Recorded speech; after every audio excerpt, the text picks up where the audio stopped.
Aliás, o título da mensagem que eu pus hoje foi O Poder da Ressurreição.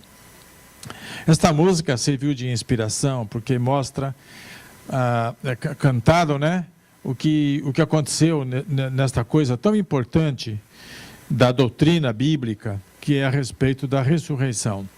Nós vamos ver que este assunto de ressurreição trouxe grande problema no começo da história da igreja cristã, porque tudo que eles pregavam, tudo que os apóstolos pregavam, todo mundo ficava escutando com atenção.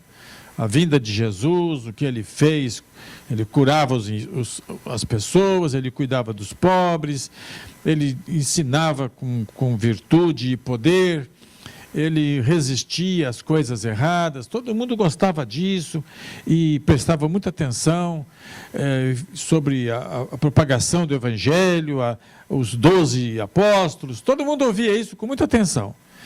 Mas quando eles mencionavam a ressurreição, que houve ressurreição, que Jesus não ficou morto, opa, todo mundo pulava fora, peraí, e isso aí a gente ouve outra hora, porque ressurreição é coisa que não é comum, aliás, é muito incomum, ressurreição, e por isto era um tópico da doutrina da vida cristã que trazia muita controvérsia e que criou grandes problemas. E então, isto a gente vai falar um pouco nesta manhã a respeito da ressurreição. E nesta viagem que nós fizemos para a Itália, nós fomos até Roma, como vocês sabem, e no primeiro dia que nós chegamos em Roma, na segunda, na terça-feira, nós já fomos, alugamos um táxi e fomos para as catacumbas, que não fica propriamente na cidade, fica retirado talvez uns 15 quilômetros, 20, não sei. E chegando lá nas catacumbas, a gente vê um negócio totalmente diferente do que eu imaginava. É em cima, todo um campo, tudo gramado, e tem lá muitas pessoas muitos católicos, né, com aquelas vestes que eles têm, muitos padres e monges, todos estão por ali. Mas existe a visitação das catacumbas, que é feito de uma maneira muito ordenada, muito controlada. A gente paga lá o que tem que pagar e depois vem os guias. Tem o guia em inglês, tem guia em francês, tem guia em espanhol e em português também. Então, logicamente, nós pegamos o guia que fala a nossa língua e fomos para lá para dentro. As catacumbas são muito profundas. A extensão dentro, assim, por baixo, né, daquele campo bonito, são quilômetros de extensão das catacumbas. A gente não pode ir em todas, eles separaram apenas uma parte para fazer visita e para ter uma ideia geral. É muito profundo, a gente desce escadas equivalentes a 4 andares. E tem catacumbas em vários andares também. Essas catacumbas, elas eram originalmente o cemitério onde enterravam os cristãos. Os romanos não iam para lá, os romanos não tinham essa mesma ideia que o cristianismo tem, de que depois da morte há a ressurreição do nosso corpo. Eles não criam em outros deuses, eles não tinham esse conhecimento, não aceitavam isso. Então ali se enterravam os crentes. E ali tem milhares e milhares de crentes enterrados nas catacumbas. Eles estimam em 500 mil sepulturas ali. Algumas sepulturas são mais ou menos como existem hoje também em alguns cemitérios, tem umas áreas que alguém comprava, fazia lá uma caverninha grande ali, e ali eles ficavam, ali eles oravam e tudo. E também as catacumbas serviram como refúgio para os cristãos perseguidos. Em época de perseguição, eles desciam para as catacumbas e ali eles faziam suas reuniões, seus cultos, seus louvores.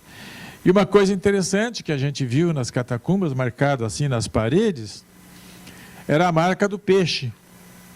indicando, pelo peixe, eles indicavam, a cabecinha do peixe era a flecha, né, que apontava para onde devia ir. Ninguém entendia isso, mas indicava o local onde eles estavam reunidos para fazer o culto. E ali eles então está marcado ainda, porque não era como a gente faz hoje com grafite, não é? Eles furavam a parede e faziam a figurinha do peixe. É muito interessante isto.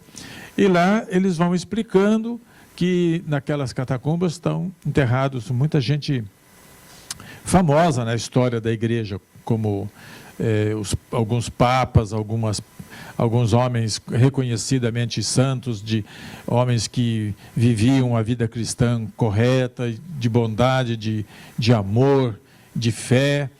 E é um lugar que a gente fica ali, mais ou menos uma meia hora ali dentro daquele lugar ali. Parece, se a gente entra ali sozinho, precisa de GPS para sair, viu? Porque é muito labirinto. O guia vai nos conduzindo, tudo, e ali a gente pode, em meia hora, ver coisas que marcaram a vida de parte dos cristãos, do cristianismo, e depois de certo tempo eles pararam com isso, a vida mudou e tudo, e ficou apenas como parte da história, uma parte que revela coisas muito interessantes. Algo que o guia falou para nós, muito interessante, foi o significado da palavra cemitério. Originalmente, o que eles queriam determinar com essa palavra era lugar de descanso ou dormitório. Por quê? Porque todos os cristãos têm uma esperança que quem não é cristão não tem. É que o nosso corpo só está dormindo, mas ele vai se levantar outra vez. Nós cremos nisso, essa é a fé que o cristão tem. Nós temos isto, nós confiamos nisto, porque isto é ponto super importante da nossa fé. Então, quando chegou um certo período da história da igreja cristã, na igreja lá na cidade de Corinto, levantou-se uma grande dúvida a respeito da ressurreição. Foram infiltrados lá algumas pessoas que começaram a dizer que a vida cristã era boa, que Jesus morreu, que Jesus foi enterrado, mas que não houve ressurreição, Jesus não ressuscitou. E isto gerou confusão na igreja. Então, Paulo ficou sabendo disto e escreveu na primeira carta, que está registrada aqui no capítulo 15, a respeito do ensino que Paulo passou para a igreja em Corinto para corrigir um erro grave que estava se formando ali na igreja. Então, se vocês quiserem acompanhar a leitura, é capítulo 15 de 1 Coríntios. O capítulo é muito longo e o ideal seria ler todo o capítulo e ir explicando, mas é muito comprido para falar isso em meia hora. Então eu vou resumir e tocar apenas nos tópicos mais importantes, para a gente ter uma compreensão e nunca ficar em dúvida a respeito disso, gente. Porque eu acho que nós, como seres humanos, de vez em quando pode passar pela nossa cabeça pensamentos tipo: será que Jesus vai voltar mesmo? Já faz 2000 anos e não veio. Outro pensamento que pode vir: será que realmente ele ressuscitou? Será que não é uma história apenas escrita por alguém que sonhou isto? Será que Jesus é Deus mesmo? Vem todas essas perguntas na nossa cabeça. Então nós precisamos ter uma clara compreensão de que as coisas de Deus são recebidas por fé. A fé vem antes da razão. Quando a gente crê, depois a gente entende. Se a gente quiser entender para depois crer, não dá certo. Não é assim que funciona nas coisas de Deus. Primeiro tem que crer, porque a fé agrada a Deus. E quem tem fé, Deus está com ele. Deus está fazendo tudo que prometeu e tudo que ele disse. Amém? Então aqui a gente vê que no começo deste capítulo, Paulo começa a falar: irmãos, quero lembrar-lhes o evangelho que lhes preguei, o qual vocês receberam e no qual estão firmes. Então, Paulo estava confiante que eles estavam firmes no evangelho que ele, Paulo, pregou. E isso é uma coisa importante, gente. A gente tem que ter confiança absoluta naquelas pessoas que estão pregando o evangelho para nós. Porque tem muita deturpação do evangelho. Tem pessoa que pega a Bíblia, lê a Bíblia e interpreta segundo os seus interesses e não apresenta a palavra de Deus pura como ela é. A distorção. E então a gente tem que ficar bem firme de acordo com aquilo que foi ensinado, aquilo que está escrito na Escritura e aceitar a mensagem daqueles que têm vida com Deus, daqueles que conhecem a Deus e que vivem o Evangelho de acordo com as Escrituras. Amém? A gente não pode dar crédito a qualquer um que aparece por aí pregando novidade. Senão a gente vai ficar que nem as folhas, que vai para onde o vento sopra. Nós precisamos crer no Evangelho que nos foi pregado. E Paulo disse, eu preguei o Evangelho para vocês e vocês estão firmes nele. Aí ele continua aqui, por meio deste Evangelho, vocês são salvos, desde que se apeguem firmemente à palavra que lhes preguei. Caso contrário, vocês creram em vão. Então Paulo adverte eles. Ou seja, foi este Evangelho que trouxe salvação para vocês. Então, igreja, todos vocês que estão me escutando, nós somos salvos pela pregação do Evangelho que diz que Jesus Cristo é o nosso Salvador e não há outro. Este é o Evangelho puro. Qualquer evangelho que apresenta outro caminho de salvação não é o evangelho que Paulo pregou e que nós pregamos. Então nós precisamos estar firmes naquilo que nós cremos. Paulo falou, porque se vocês não estiverem firmes e estiverem vacilando, vocês estão caminhando para um lado perigoso e vocês creram em vão. A fé que vocês creram é falsa e não tem efeito. Aí ele falou, o que eu preguei para vocês, que eu primeiramente transmiti, foi o que recebi, que Cristo morreu pelos nossos pecados, segundo as Escrituras, foi sepultado e ressuscitou no terceiro dia, segundo as Escrituras. Então, Paulo está reafirmando o valor das Escrituras. Paulo está reafirmando o valor dos Evangelhos. Paulo está reafirmando o que está escrito, que foi preservado para nós. E ele recebeu isto de Cristo, porque Paulo, a gente conhece a história, ele não era crente quando Jesus estava vivo. Depois que Jesus morreu, Paulo se tornou um perseguidor da igreja. Um perseguidor terrível. No meio da perseguição, ele teve um encontro com Jesus e se converteu. Depois que ele se converteu, ele ficou um tempo separado, estudando. E nesse tempo que ele ficou separado, longe, ele tinha revelações que Cristo falava pessoalmente com ele. E ele então recebeu coisas diretamente de Jesus. E uma das coisas que ele recebeu foi esta, que segundo as Escrituras, Jesus morreu. Que segundo as Escrituras, Jesus foi enterrado. E que segundo as Escrituras, Jesus não ficou na sepultura, ele ressuscitou. Então essas três coisas são básicas, fundamentais na fé cristã. Nós temos que crer que Jesus morreu.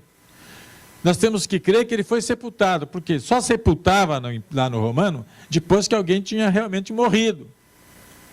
Então, para comprovar que Jesus morreu, eles certamente sabiam lá, quebrava a perna das pessoas, tudo para saber. Então Jesus foi enterrado, confirmado, morreu. No terceiro dia aconteceu aquilo que ninguém esperava. Embora Jesus tivesse ensinado, eles não entenderam. Mas Jesus tinha falado várias vezes que ele ia entregar o seu corpo, mas que ele retomaria. Quer dizer, a morte não é adversária para Jesus Cristo. Ali tem um vencedor certo, e o vencedor certo é o Nazareno, Jesus Cristo. Louvado seja Deus, amém? Então aqui, Paulo está reforçando o evangelho que ele pregou, que Jesus morreu pelos nossos pecados, não pelo pecado dele, nossos pecados, que Jesus foi enterrado e ele ressuscitou. E aí prossegue. Depois que ele ressuscitou, apareceu a Pedro e depois aos 12 apóstolos. E depois disto, apareceu a mais de 500 pessoas, de uma só vez, a maioria dos quais ainda vive, embora alguns já tenham adormecido. Então, a evidência, a comprovação de que Jesus ressuscitou, que Paulo estava apresentando, era a seguinte: Jesus morreu, ressuscitou e apareceu para Pedro. Está relatado nos evangelhos. Quando Pedro e João correram para a sepultura, Maria Madalena foi lá, falou a história, não é? Ninguém deu muito crédito para ela, mas era verdade.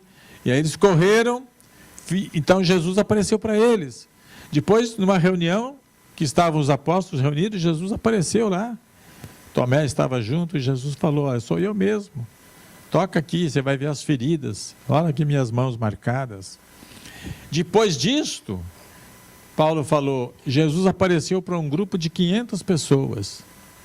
Muitos destes 500 ainda estão vivos, estavam vivos naquela ocasião que Paulo escreveu a carta. Quer dizer que se alguém tivesse dúvida, podia procurar um desses 500 e eles iriam falar: nós vimos Jesus depois que ele morreu, depois que ele ressuscitou. Então essa é uma prova grande. E Paulo falou, alguns desses 500 já morreram, mas muitos ainda estão vivos. De modo que o que Paulo queria mostrar para a igreja em Corinto é que eles estavam indo por um caminho errado de deixar de crer na ressurreição. Porque não crer na ressurreição implica num problema sério para a nossa vida pessoal. Porque Paulo depois vai discorrendo aqui, mostrando a confusão que isso pode causar na vida de um filho, de uma filha de Deus. E aí Paulo vai dizendo aqui que depois apareceu a Tiago, e então a todos os apóstolos, e depois destes apareceu também a mim, como a um que nasceu fora de tempo. É interessante essa expressão de Paulo, porque o que ele quer dizer aqui é o seguinte: Paulo era um apóstolo, mas Paulo não está considerado entre os 12 apóstolos. Os 12 apóstolos tinham aqueles 12 que Jesus escolheu, Judas traiu e escolheram Matias no lugar dele. Então esses são os 12 apóstolos. Mas Paulo, Barnabé, Silas e outros também se tornaram apóstolos. Aí Paulo diz assim: eu não mereço nem ser chamado de apóstolo, porque eu fui perseguidor da igreja. Mas foi da graça de Deus que Jesus apareceu também a mim, que não merecia isto, mas ele apareceu para mim também. Foi isso que ele disse. E eu quero dizer, nós também, igreja, cada um de nós aqui, nós também não merecíamos salvação, mas a graça de Jesus também nos alcançou. Porque a graça significa que é um favor que Deus faz para nós, que nós não merecemos. E por este favor de Deus, é que nós estamos sentados nesses bancos hoje, na certeza de que nós somos salvos. Salvos do pecado, da mentira, do engano, e que nós vamos permanecer firmes até o fim da nossa vida, e nós vamos ter um grande encontro com o Senhor Jesus. Amém?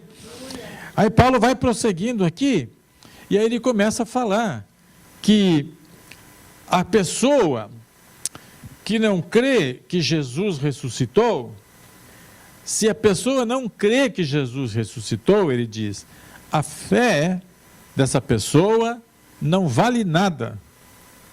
Porque se Jesus não ressuscitou, significa que você também não vai ressuscitar. Se a gente não crê que Jesus ressuscitou, esta fé não traz proveito nenhum para nós. É uma fé vã, sem eficácia. De modo que nós precisamos ter uma firme convicção de que Jesus morreu e ressuscitou. E porque ele ressuscitou, ele é o primeiro entre milhões. Jesus, as primícias. Jesus foi o primeiro que ressuscitou e está já habitando lá onde está esperando por nós. Porque houve outras ressurreições. Nós sabemos que Lázaro ressuscitou, o filho da viúva de Naim ressuscitou, acho que é a Dorcas, né, que ressuscitou, mas todos estes ressuscitaram, mas morreram de novo. Estão mortos. Mas Jesus ressuscitou e nunca mais vai morrer. E Jesus é o modelo do que vai ser para nós. Quando chegar o dia da ressurreição, nós todos vamos ressuscitar para nunca mais morrer. Amém? Agora, eu quero dizer para a igreja que, embora isso seja uma doutrina que eu esteja pregando hoje aqui, ensinando, e às vezes as pessoas não dão muita importância para isso, pensando, que pregação mais xoxa, mais sem graça, mas ela é fundamental para a gente ter firmeza naquilo que a gente crê. Nossa fé é importante na obra de Deus. Nós não podemos vacilar nas coisas que são fundamentais. E esta é uma delas. Jesus ressuscitou. A gente deve crer nisso, não só no domingo de Páscoa, mas todos os dias. Saber que Ele ressuscitou. E o fato da ressurreição de Cristo é o que dá esperança, que Paulo prossegue falando, em outras partes da Bíblia, de que a gente não, quando perde um ente querido, um parente, um amigo, a gente não deve ficar desesperado, porque se morreu em Cristo, a pessoa vai ressuscitar.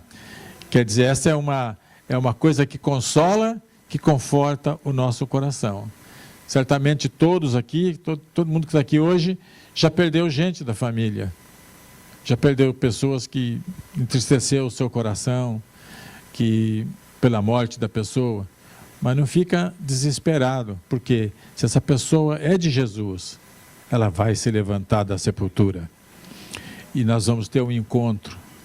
O dia da ressurreição, nós sabemos, acho que todos já sabem.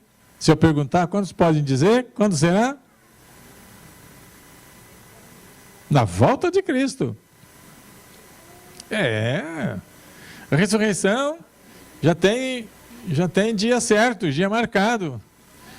Quando Jesus voltar, que eu chegar lá na nuvem, e vem a ordem lá, e aí todos os salvos em Cristo Jesus, todos que morreram salvos, vão ressuscitar na volta de Cristo para encontrar o Senhor nos ares. Quem morreu sem Cristo só vai ressuscitar depois de 1000 anos, porque está para o julgamento deles e caminho da perdição total. Mas nós que cremos em Jesus, ressuscitaremos na volta de Cristo. Todos, e vamos chegar lá um pouquinho antes dos que estão vivos e transformados. É um privilégio, né? Chegar antes. Quem morreu, chega primeiro. Mas quem não morreu, não morre mais, né? Nem experimenta a morte, já vai encontrar o Senhor nos ares. Então a data está marcada, tem o dia certo, que nós não sabemos quando é, mas é um dia certo, o dia que Jesus voltar para buscar a igreja, buscar os salvos. Naquele dia, aonde quer que tenha um corpo morto, dali ele sairá. Os mares darão seus mortos, as catacumbas de Roma darão seus mortos, os cemitérios por aqui darão seus mortos, tudo instantaneamente, é um poder tremendo que vai agir aí. Eu lembro daquela passagem da ressurreição de Lázaro, que quando Jesus estava ali, ele estava triste, agitado, era um momento tenso, porque Jesus estava ali para realizar um grande milagre, e ele tinha orado a Deus pedindo aquele milagre, porque ele sabia que o milagre da ressurreição de Lázaro ia afetar muitas pessoas. Então Jesus estava assim, quando ele pediu para retirar, mover a pedra, ele diz assim: Lázaro, sai para fora. Porque a gente pensa, ele teve que chamar Lázaro. Para sair só Lázaro. Porque o poder dele é tão grande que se ele falasse, sai para fora, saía um monte de morto ali. Mas ele queria só Lázaro. Mas naquele grande dia que ele vai descer, talvez a voz dele seja, meus queridos filhos e salvos, saiam todos para fora. E aí saem milhões e milhões de salvos de todos os tempos. Encontrar o Senhor. E os que estão vivos aqui, quem sabe quantos estarão vivos do nosso grupo aqui, das nossas crianças, todos, o corpo é transformado e sobe para encontrar com o Senhor. Outra coisa interessante da ressurreição é que a pessoa pode morrer cega, aleijada, surda, muda, mas quando ressuscita, é perfeita. No céu não tem aleijado, no céu não tem cego, mudo ou surdo, e ressuscita com um corpo glorificado. É um negócio tremendo. Muita gente pergunta, mas será que a gente vai conhecer uns aos outros? Vai. A comparação que Paulo dá aqui é semelhante, vamos dizer aqui, se a gente pega uma uva, e como é que planta a uva, hein? A sementinha dela, desta uva aqui, depois, quando ela cresce, ela vai produzir uma uva de que tipo? É assim, não é?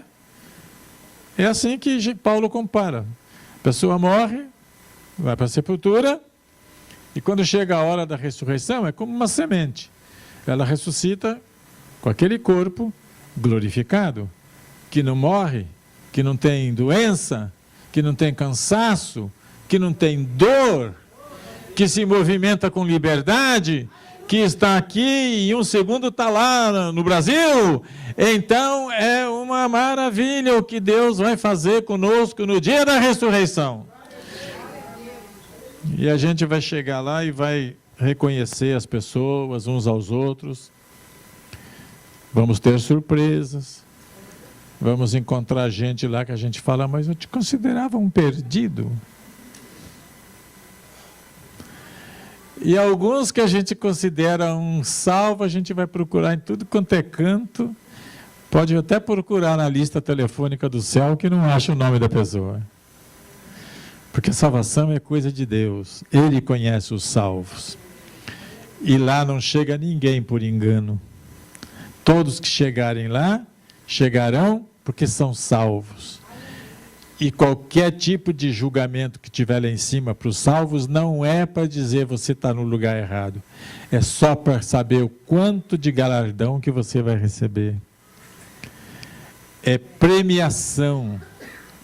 Vocês estão entendendo?